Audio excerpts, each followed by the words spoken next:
יברכך אדוני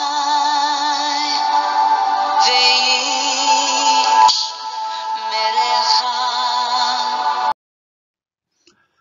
살아계신 하늘의 하나님 아버지, 지난 한 주 동안도 우리 하나님께서 품어 지켜주시고 인도하시고 우리 영과 육과 혼을 보존하여 오늘도 하나님을 찬양하는 영으로 또 건강하여 하나님 전에 나와 기도할 수 있도록 우리 육신을 보호하여 주신 것을 감사합니다. 창조주 하나님을 아버지라 부를 수 있는 이 귀한 특권으로 이 땅을 살게 하시니 감사합니다. 하나님, 땅에서 빚어진 인생, 하나님이 코에 생기를 불어 살아 움직이는 생명체가 되게 하신 우리 인생들이 누릴 수 있는 최고의 복은 잃어버렸던 하나님을 다시 만나 아버지로 모시고 영원한 천국의 소망을 가지고 사는 것인 줄 믿습니다. 그 엄청난 복을 우리에게 허락하시고 하나님의 자녀라고 하는 그 특권을 우리에게 주셔서 감사합니다. 아무것도 염려하지 말고 기도로 아뢰라고 우리에게 기도의 비밀한 것을 허락하여 주셔서 감사합니다. 오늘도 천지를 창조하신 전지전능하신 아버지를 만나 배웠고 기도로 우리의 모든 소원을 아뢰며 하나님께서 주시는 참된 평안을 받아 누리는 이 시간을 주시니 감사합니다. 우리가 이 땅에 사는 동안에 우리가 느낄 수 있는 최고의 행복의 시간이 바로 하나님과 함께 만나는 이 시간인 줄 믿습니다. 예배하며 찬양하며 기도하며 하나님의 이름을 부르는 이 시간이 우리 인생에게 최고 복된 시간인 줄 믿습니다. 하늘의 하나님, 이 시간에 하나님의 얼굴을 찾아 나온 하나님의 자녀들에게 큰 은혜 주옵소서. 하늘의 문을 활짝 여시고 만나주시는 은혜가 있게 하여 주옵소서. 하나님의 이름을 부르며 하늘을 향하여 앙망할 때에 하나님, 여호와 하나님의 친밀하신 그 품으로 품어 안아주시고 귀를 기울여 들으시고 소원이 무엇이냐고 물어주시고 우리의 간절한 소원을 주 예수님의 이름으로 아뢰일 때에 응답하여 주시는 놀라운 은혜를 우리로 경험시켜 주옵소서. 오늘도 먼저 하나님의 말씀을 묵상하며 우리 마음에 새기기를 원합니다. 말씀의 기운으로 우리를 새롭게 하시고 더욱더 아름다운 하나님의 사람으로 성숙시켜 주옵소서. 이 시간을 우리 하나님 앞에 의탁하옵고 살아계신 우리 주 예수 그리스도의 존귀하신 이름으로 아버지 앞에 간절히 기도 올리옵나이다. 아멘. 자, 오늘 우리 그 하늘의 소리 21번째 시간입니다. 벌써 21번째 시간이 됐네요.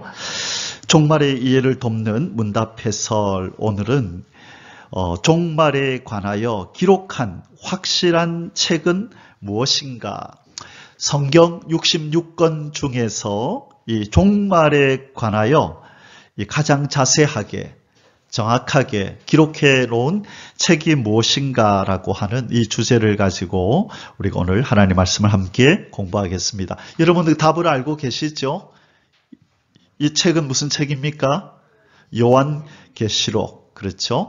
요한계시록이 이 마지막 종말에, 말세 지말에 예수님이 오실 때가 임박한 이때에 자세하게 예수님이 오실 때에 어떤 일이 있게 되며 그 오시기 전에 어떤 일이 있게 되고 어떠한 모습으로 오게 되고 오시고 나면 이 땅에 어떤 일이 있게 되는지를 자세하게 기록해 놓은 책은 바로 요한계시록입니다. 그 외에 다른 성경들도 이에 대하여 조금씩 언급하고 있기는 하지만 자세하게 정확하게 우리가 잘 이해할 수 있도록 풍성하게 설명해 놓은 책은 요한계시록이라는 것입니다.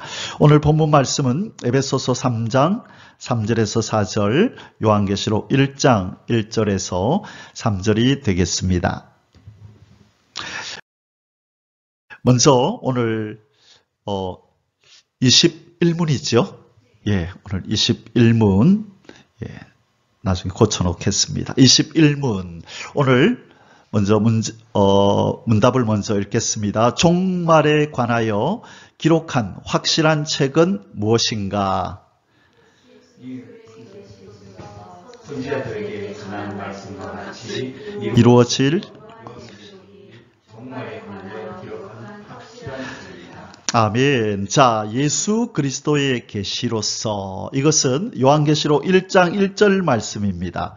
예수 그리스도의 계시라. 이는 하나님이 그에게 주사 반드시 속히 될 일을 그 종들에게 보이시려고 그 천사를 그 종 요한에게 보내어 지시하신 것이라 라고 기록된 요한계시록 1장 1절 이하의 말씀에서 예수 그리스도의 계시다. 그런데 그 계시를 누가 주었다고요? 하나님이 예수님에게 주사 마지막 예수님이 오실 때쯤에 이 땅에 어떤 일이 일어날 것인지를 그 시대에 사는 종들에게 알려주려고 천사야 이리 오너라 해서 천사에게 이것을 사도 요한한테 보여주고 들려줘라. 그래서 천사가 사도 요한에게 전달하고 사도 요한은 이것을 써서 그 당시에 살고 있던 교회의 지도자들에게 보내고 그리고 그 지도자들을 통하여 그 교회의 성도들에게 알려지고 그들 가운데서 이제 이 편지가 전달되어져서 오늘날 우리의 손에까지 요한계시록이 오게 되었고 이제 정말로 주님이 오실 때가 임박한 이때에 요한계시록이 이제는 성취가 되는데 이 말씀이 이제 중요합니다. 어떤 말씀과 같이 성취가 된다고요? 선지자들에게 전한 말씀과 같이 이루어진다. 요한계시록. 그래서 요한계시록과 짝이 되는 참고서는 어떤 성경이다? 선지서다. 선지서가 바로 요한계시록의 참고서입니다. 자, 이 내용은 어디 나오는 말씀일까요? 하나님의 비밀이 그 종 선지자들에게 전하신 복음과 같이 이루리라 라는 말씀이 나오죠. 계시록 10장 7절. 예, 바로 이 말씀이 여기 나오는 겁니다. 그래서 요한계시록은 독자적으로 홀로 이루어지는 책이 아니라 이미 요한계시록에 나오는 내용은 이미 어디에 이미 기록되어 있었다고요? 구약의 선지서들에 이미 기록이 되어 있었다는 거죠. 어렴풋이, 부분적으로. 그런데 그 말씀이 때가 참에 이제 요한계시록처럼 성취가 되는 것입니다. 그래서 요한계시록을 공부할 때는 반드시 구약의 선지서와 함께 공부해야 되는 이유가 바로 여기 있는 것입니다. 그래서 여러분 요한계시록은 뭐와 같이 배워야 한다고요? 선지서와 같이. 그러면 선지서는 뭐와 같이 배워야 돼요? 나머지 성경들과 같이 배워야 되는 거예요. 창세기부터 요한계시록까지. 그래서 66권이 다 요한계시록 안에서 결론이 나는 거예요. 그래서 요한계시록을 해석하기 위해서는 선지서들을 알아야 되고 선지서들을 알려면 창세기부터 시작해서 다른 성경들을 알아야 되니 결국 요한계시록을 우리가 바로 이해하기 위해서는 성경 66권, 나머지 65권까지도 자세히 공부를 해야 한다는 것이에요. 그래서 말세의 종들, 말세의 성도들은 하나님 말씀을 배우기를 소원하는 사람들이 이 말씀을 결국 알게 되고 하나님이 이 말씀으로 인도하는 거예요. 예, 말씀에 열심이 없는 사람은 이 말씀을 받지 못해요. 왜? 이 요한계시록을 이해하려면 다른 성경에 대한 열정이 있어야만 되기 때문에 그래요. 자, 우리 계속해서 보도록 하겠습니다. 자, 오늘 본문을 읽겠습니다. 에베소서 3장 3절에서 4절. 이것은 사도 바울이 AD 62년경에 그래서 AD 62년 그러니까 예수님이 승천하시고 32년이 지난 후에 이 사도 바울이 에베소 교회에 보낸 편지입니다. 그 중에서 사도 바울이 이런 말을 합니다. 같이 읽어보겠습니다. 곧 계시로 내게 비밀을 알게 하신 것은 내가 먼저 간단히 기록함과 같으니 그것을 읽으면 내가 그리스도의 비밀을 깨달은 것을 너희가 알 수 있으리라. 자, 사도 바울은 어떤 사람이냐면 뭐라고 얘기하냐면 계시로 내게 비밀을 알게 하셨다. 그래서 사도 바울은 비밀을 아는 사람이에요? 모르는 사람이에요? 아는 사람이죠. 그런데 사도 바울이 하나님으로부터 계시를 받고 그가 삼층천에 올라가서 하나님의 비밀스러운 일들을 보고 듣고 목격했어요. 그렇기 때문에 하나님의 비밀을 그가 알고 있었고 앞으로 어떤 일이 일어날지도 아마 예수님한테 아마 들었을 것이라고 봅니다. 그래서 그가 고백하기를 나는 계시로 비밀을 알게 되었다라고 말하는 거예요. 그런데 문제는 뭐냐? 이 사도 바울이 쓴 성경이 몇 권인 줄 아세요? 혹시? 신약 성경이 27권이잖아요. 사도 바울은 신약시대 사람인데 27권 중에서 몇 권을 썼을까요? 제가 14권이라고 말은 안 하겠습니다. 몇 권을 썼을까요? 몇 권을 썼을까요? 14권을 썼어요. 정확하게는 13권은 명확하게 사도 바울이 저자라고 기록되어 있는데 한 권은 히브리서라고 하는 이 성경은 저자가 없어요. 그래서 그 율법과 그리고 제사제도와 이 제사장 제도와 제사제도, 율법 이것에 아주 깊이 있는 해석을 통해서 이것은 사도 바울이 썼을 가능성이 많다 그래가지고 히브리서까지 합쳐서 14권을 사도 바울이 썼다고 얘기를 해요. 나중에 그 토표를 보여드리도록 하겠습니다. 그런데 문제는 뭐냐? 사도 바울이 쓴 이 14권의 성경은 예수님의 재림에 관계된 내용은 정확하게 섬세하게 세세하게 없다는 거예요. 그래서 어떻게 기록되었다? 간단히 기록했다라고 사도 바울은 얘기해요. 내가 비밀을 알았는데 그냥 내가 쓴 성경에는 간단히 기록했다라고 얘기를 하는 거예요. 자, 그것을 읽으면 내가 그리스도의 비밀을 깨달은 것을 너희가 알 수 있으리라. 내가 쓴 그 성경, 그 글을 통해서도 내가 비밀을 깨달은 것을 너희는 알게 될 거다.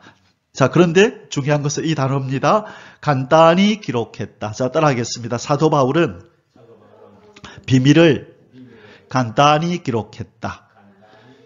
예, 이것은 중요해요. 그래서 우리가 휴거라든지 하나님의 나라가 우리가 천국으로 가느냐 천연왕국으로 가느냐 이런 얘기를 할 때 있어서 사도 바울이 쓴 책이 아니라 바로 사도 요한이 쓴 책을 요한계시록을 우리가 더 많이 참조해야 하는 이유가 이제 여기 있는 거예요. 자, 그러면 이번에는 사도 요한은 어떻게 이 계시록을 썼는지 기록하고 있는 내용을 살펴보겠습니다.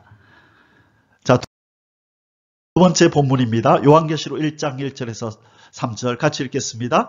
예수 그리스도의 계시라 이는 하나님이 그에게 주사 반드시 속히 일어날 일들을 그 종들에게 보이시려고 그의 천사를 그의 종 요한에게 보내어 알게 하신 것이라. 요한은 하나님의 말씀과 예수 그리스도의 증거 곧 자기가 본 것을 다 증언하였느니라. 이 예언의 말씀을 읽는 자와 듣는 자와 그 가운데 기록한 것을 지키는 자는 복이 있나니 때가 가까움이라. 자, 하나님 요한계시록의 전달 통로가 어떻게 돼요? 제일 먼저 하나님이 누구한테 주셨어요?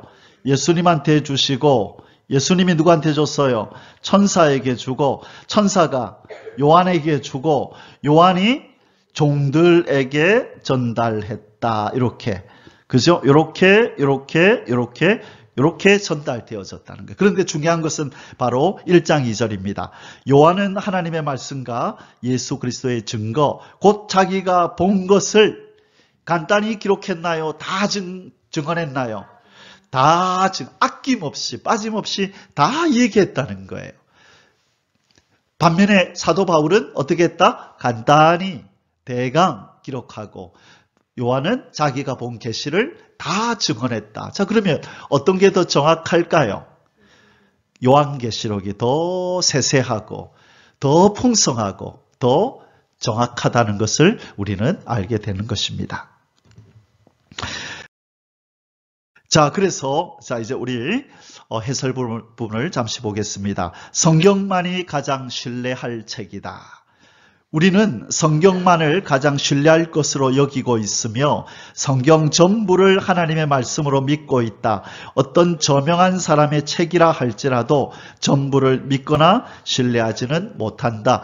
여러분, 기독교 서점에 가면요, 엄청나게 많은 책이 있죠. 그것은 쓴 사람들이 다 있겠죠. 그 책이 다 정확할까요? 아니요. 어떤 사람은 이 부분이 틀리고 어떤 사람은 이 부분이 틀리다는 거예요. 정확하지가 않다는 거예요.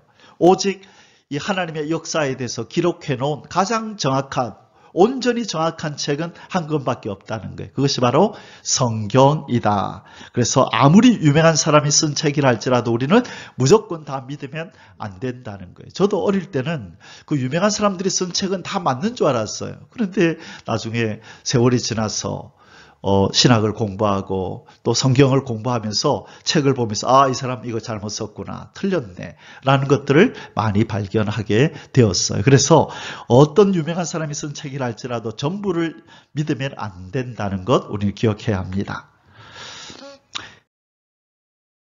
종말에 관한 전문적인 책은 바로 요한계시록이다.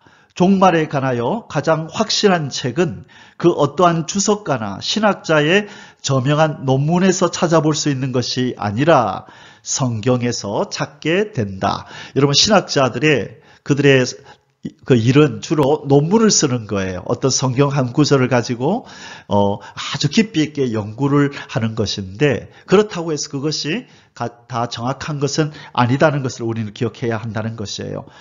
자, 다름 아닌 예수 그리스도께서 계시하여 기록한 책이요, 종말에 관한 전문적인 책 요한계시록에서 우리는 자세히 읽고 듣고 지켜야 할 바를 찾을 수가 있다. 자, 무엇을 읽고 듣고 지켜야 된다고요? 바로 예수님의 계시인 요한계시록을 읽고 듣고 지켜야 한다는 거예요. 그런데 오늘날 성도들은 바로 요한계시록 1장 3절의 말씀을 불순종하는 거예요. 이 예언의 말씀을 읽고 듣고 그 가운데 기록한 것을 지켜 행하라 그랬는데, 요한계시록은 읽으면 안 돼, 이건 위험한 책이야, 이것은 이미 다 옛날에 다 지나가 버린 책이기 때문에, 내용이기 때문에 지금 이 시대에 별로 도움이 안 돼, 잘못하다가 이단일에 빠져, 잘못된 신앙을 갖게 돼 라고 하면서 위험 요소가 있다고 생각하며 이 요한계시록을 가까이 하지 않는 시대에 우리가 살고 있는 것입니다. 그런데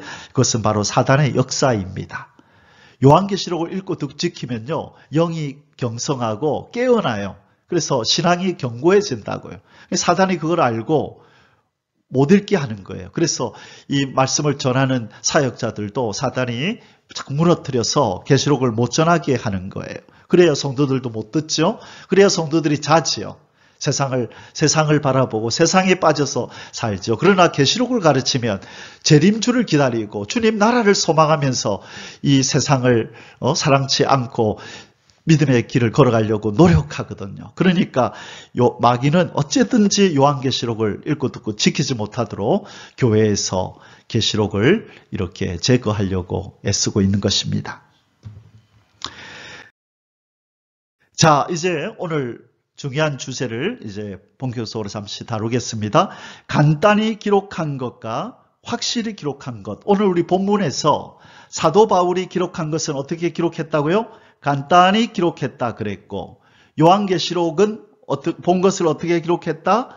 다 증언했다 그랬어요. 그래서 간단히 기록한 바울 서신, 그리고 다 증언한 요한계시록이 있다는 것을 우리는 알아야 되는 거예요. 그래서 저도 이 계시록을 강의할 때 많은 목회자들을 만나고 또 신학생들을 만나서 이렇게 교제하고 가르치지만, 그때마다 그분들은 뭘 많이 알고 있냐면 바울 서신을 많이 아는 거죠.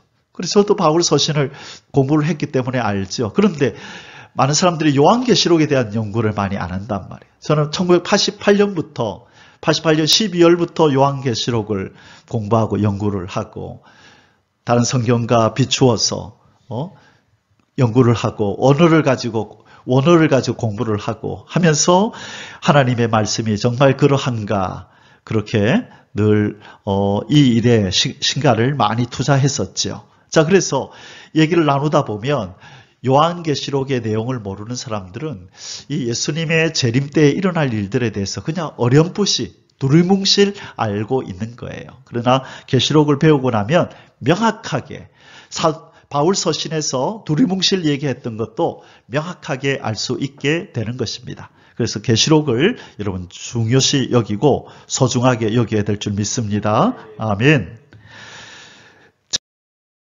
자, 비밀을 깨달았으나 간단히 기록한 바울. 자, 이 구절을 여러분 꼭 기억하시기 바랍니다. 고린도후서 12장 1절에서 4절에 보면 어떻게 사도 바울이 비밀을 깨달았는가에 대한 기록이 나와요.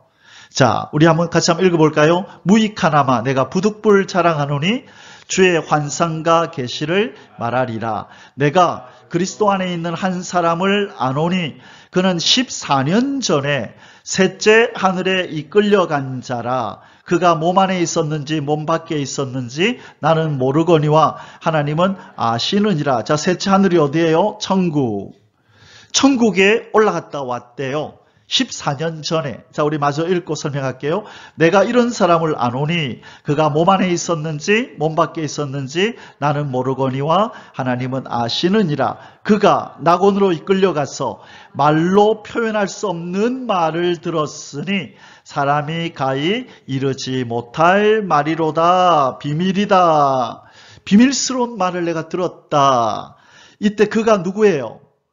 이 사람 누구죠? 사도 바울이죠. 자, 그러면 14년 전에 갔다 왔다 그랬죠. 그러면 고린도 후서를 썼을 때가 몇 년인지를 알면 사도 바울이 언제 갔다 왔는지 알게 되겠죠. 그죠?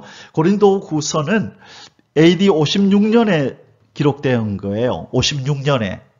그러면 여기서 14년을 빼면 42년에 올라갔다 왔네요. 그죠? 그러면 사도 바울이 예수님은 몇 년에 승천하셨죠? 30년에. 그죠? 예수님이 승천하시고 12년 후에 사도 바울은 하늘에 올라가서 예수님을 만나고 내려왔다는 걸 알게 되는 거예요. 자, 그래서 아까 에베소서는 아까 몇 년에 썼다고요? 62년에 쓰여졌다 그랬어요. 내가 대강 기록했다라고 하는 것. 그러니까 사도 바울은 20년 전에 하늘에 올라가서 보고 들은 것을 에베소서를 쓰면서 20년이 지나고 나서 AD 62년에 에베소서를 쓰면서 내가 비밀을 알고 있는데 내가 대강 기록했다라고 그렇게 말하고 있는 거예요. 자, 이해가 되셨죠? 자, 그래서 지금 사도 바울이 비밀을 알았다, 들었다, 가히 인간이 표현할 수 없는, 말로 표현할 수 없는 것을 들었다고 하는 것은 바로 이 때를 두고 하는 말이에요.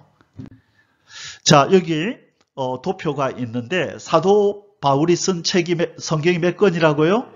14권이라 그랬죠. 그런데 여기는 보면 뭐라고 몇 권이라고 되어 있어요? 13권이라고 되어 있죠. 그래서 사도 바울이 쓴 서신을 이 교회에 보내는 편지와 그 다음에 목회자들에게 보내는 편지로 이렇게 나누어져요. 그래서 이 교회에 보내는 성경이 10권, 목회자에게 보내는 성경이 3권, 그리고 여기 히브리서의 저자가 성경에 안 나온다 그랬죠. 그래서 신학자들이 히브리서도 사도 바울이 쓴 책일 것이다 라고 해서 14권으로 이렇게 보는 거예요. 자, 참고로 하시고 넘어갑니다. 자, 그러면 사도 바울은 어떤 부분을 간단히 썼고 요한계시록은 어떤 부분을 다 증언하고 더 정확하게 증언했을까? 우리 한 부분만 보고 이제 말씀을 마치겠습니다. 그 부분이 뭐냐면 누가 휴거되느냐? 휴거되는 사람이 누구냐? 첫째 부활에 올라간 사람이 누구냐? 자, 휴거는 몇째 부활? 휴거는 몇째 부활이에요? 첫째 부활이죠. 첫째 부활. 자, 그럼 둘째 부활은 언제 있다 그랬어요, 우리? 둘째 부활, 모든 사람들이 다 올라가는 부활은 백보자 심판, 기억납니까? 지난주에 백보자 심판 때에 둘째 부활이 나타난다 그랬어요. 그렇죠? 예, 요걸 구별하셔야 돼요. 첫 번째 부활은 예수님이 공중에 오실 때 휴거, 순교자들이 휴거돼서 올라가는 것을 첫째 부활이라 그런다 그랬잖아요. 그렇죠? 그리고 나머지 죽은 사람들은 그때 못 올라가고 계속 무덤에 있다가 백보자 심판 때에 바다에서 빠져 죽은 사람, 또 불에 타 죽은 사람, 즉 무덤에 있는 사람, 모든 원소들이 다 붙어서 원래의 모습을 가지고 올라간다고. 그걸 우리는 둘째 부활이라고 배웠었잖아요. 구별이 됐죠? 자, 그러면 오늘날 많은 교회들과 성도들이 첫째 부활에 대하여 오해를 하고 있다고요. 왜? 교회 다니는 사람들은 모두 첫째 부활에 참여한다고 그렇게 알고 있다고요. 휴거된다고 알고 있다고요. 그런데 데살로니가전서 4장 16절에서 18절 때문에 그렇게 알고 있는 거예요. 근데 이것은 누가 적은 거예요? 데살로니가전서는 바울이 적었죠. 대강 기록한 거란 말이에요. 간단히 자, 뭐라고 휴거에 대해서 얘기하고 있나 보십시다. 주께서 호령과 천사장의 소리와 하나님의 나팔 소리로 치니 하늘로부터 강림하시리니 그리스도 안에서 죽은 자들이 먼저 일어나고. 보세요. 그리스도 안에서 죽은 자들이 그러니까 두리뭉실한 거예요. 그러니까 그리스도 안에서 죽은 자들이 얼마나 많아요. 보세요. 순교자들도 있죠. 병들어 죽은 사람도 있죠. 사고로 죽은 사람도 있죠. 그 다음에 나이 많아 죽은 사람도 있죠. 그러니까 예수 믿다 죽은 모든 죽은 자들이 다 일어난다고 돼 있잖아. 여기만 보면은. 이게 대강 기록한 거란 말이에요. 그래서 휴거가 있게 되는데 죽은 자들이 올라간다 대강 기록해 놨단 말이에요. 근데 요한계시록에 가면 이 죽은 자들이 누군지에 대해서 더 자세히 적어 놨다는 거예요. 자, 그 다음에 또 죽은 자들이 먼저 일어나고 그 후에 우리 살아남은 자들도 그들과 함께 구름 속으로 끌어올려 공중에서 주를 영접하게 하시리니 그리하여 우리가 항상 주와 함께 있으리라. 자, 이게 휴거죠. 산자들의 휴거죠. 교회 다니는 사람 다 올라간다고 이 구절 때문에 오해하고 있는 거예요. 그런데 요한계시록에서는 이 살아남은 자가 누군지에 대해서 자세히 설명하고 있단 말이에요. 이것이 죽은 자들이 대강 기록되어 있고 살아남은 자, 휴거되는 자들이 대강 기록되어 있단 말이에요. 사도 바울의 책에는. 그런데 요한계시록에는 자, 요한계시록에 가면 휴거에 대하여 확실히 기록해 두고 있다는 거예요.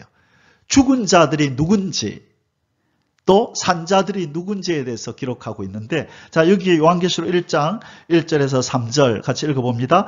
또 내가 보매 천사가 무저갱의 열쇠와 큰 쇠사슬을 그의 손에 가지고 하늘로부터 내려와서 용을 잡으니 곧 옛뱀이요 마귀요 사탄이라. 잡아서 1000년 동안 결박하여 무저갱에 던져 넣어 잠그고 그 위에 임봉하여 1000년이 차도록 다시는 만국을 미혹하지 못하게 하였는데 그 위에는 반드시 잠깐 놓이리라. 자, 천년왕국이 이루어진다는 얘기를 앞에서 하고 있죠. 이제 뒷절에 가면 이 천년왕국에 들어가기 위해서 누가 휴거되는지에 대해서 나와요. 자, 뒷구절을 계속 맞춰보겠습니다. 이제 마지막입니다. 또 내가 보좌들을 보니 거기에 앉은 자들이 있어 심판하는 권세를 받았더라. 이들이 누굴까요?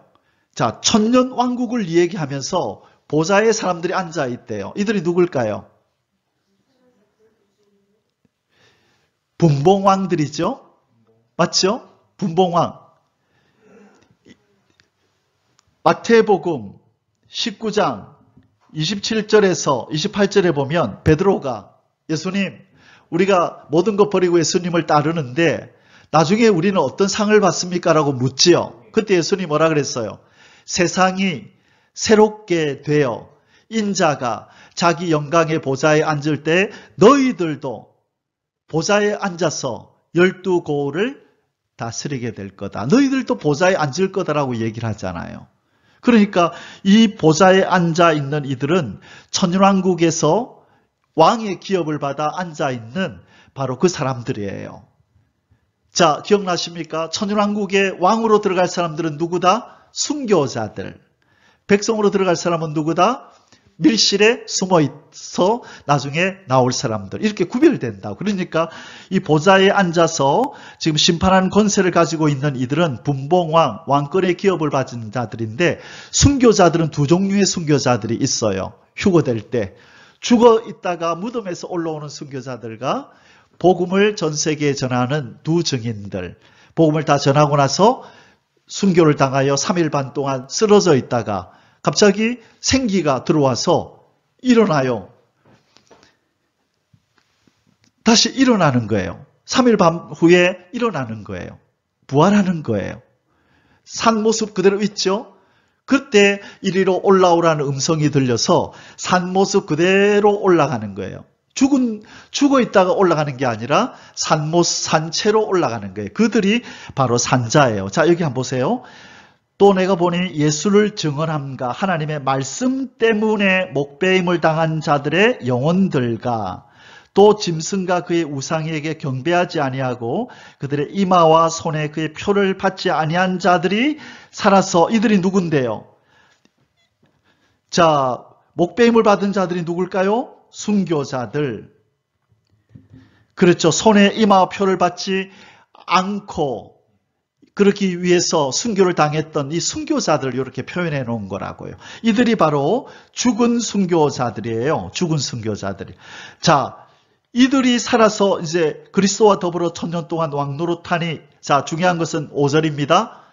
그 나머지 죽은 자들은 그 1000년이 차기까지 살지 못하더라. 이는 첫째 부활이다. 순교자들이 올라가는 거예요. 이들은 죽은 순교자고, 그러면 산 순교자들이 올라가는 내용은 계시록 몇 장이 나오죠?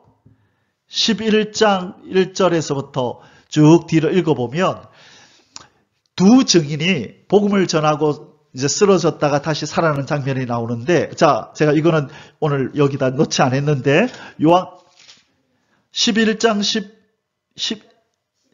11절. 자, 요한계시록 11장 11절을 한번 찾아보세요. 자, 요 내용만 읽고 기도하고 마치겠습니다. 요한계시록 11장 11절.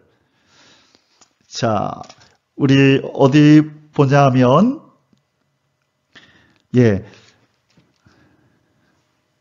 자, 7절부터 한번 읽어보겠습니다. 7절부터, 계시록 11장 7절부터 11절까지.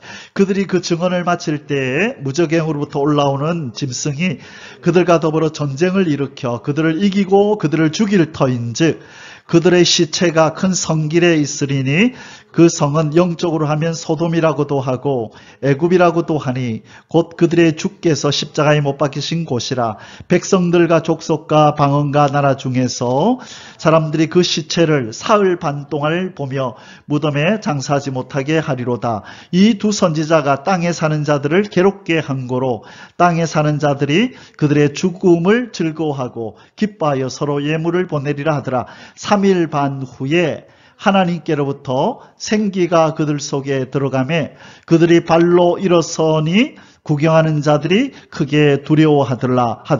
하늘로부터 큰 음성이 있어 이리로 올라오라 함을 그들이 듣고 구름을 타고 하늘로 올라가니 그들의 원수들도 구경하더라. 아멘. 12절까지. 자, 휴거되는 장면이 나오죠? 이들이 바로 산자들의 휴거예요. 그래서 데살로니가전서 4장에서 사도 바울이 대강 휴거되는 죽은 자와 산자들을 대강 간단히 기록했다면 요한계시록 11장과 20장에서는 죽은 자가 누구며 산자가 누군지 그리고 나머지 죽은 자들은 언제까지 살지 못하는지 아주 상세하게 기록하고 있다는 것입니다. 그래서 오늘은 확실한 것과 대강 기록한 것 중에서 한 포인트만 우리가 살펴보았어요. 휴거는 누가 되고 또 누가 되지 못하는가, 이 부분에서 사도 바울이 대강 기록한 것과 요한계시록 사도 요한이 확실하게 기록한 것을 살펴보았습니다. 그래서 우리가 앞으로 계속해서 이 공부를 하는 동안에 더 자세하게 우리 계시록을 통하여 종말에 대한 이야기들을 살펴보게 될 것입니다. 기도하겠습니다. 하늘의 하나님 아버지, 이 마지막 때 우리 주님이 오실 때쯤에 이 땅에 어떤 일이 일어나고 어떻게 환난이 다가오며 어떻게 구원이 이루어지는지를 우리에게 선지서가 계시록처럼 이루어지는 이 역사를 통하여 우리에게 알려주셨습니다. 하나님 아버지, 이 예언의 말씀을 읽고 듣고 그 가운데 기록한 것을 지키는 자들이 복이 있다 하셨사오니 이 시대에 예언의 말씀을 가까이 하고 하나님의 이제 장차 이루실 역사에 주목하며 하나님이 하라는 것을 순종하여 하고 하지 말라는 것에 순종하여 멈출 수 있는 하나님의 백성들이 다 되게 하여 주옵소서. 배운 말씀 심령에 잘 새겨지게 하시고 이 말씀의 기운이 우리를 더욱더 거룩하게 다듬어 주시고 예수님의 신부답게 변화되어지는 은혜가 있게 하여 주옵소서. 살아계신 우리 주 예수 그리스도의 이름으로 감사하며 기도 올리옵나이다. 아멘. יברכך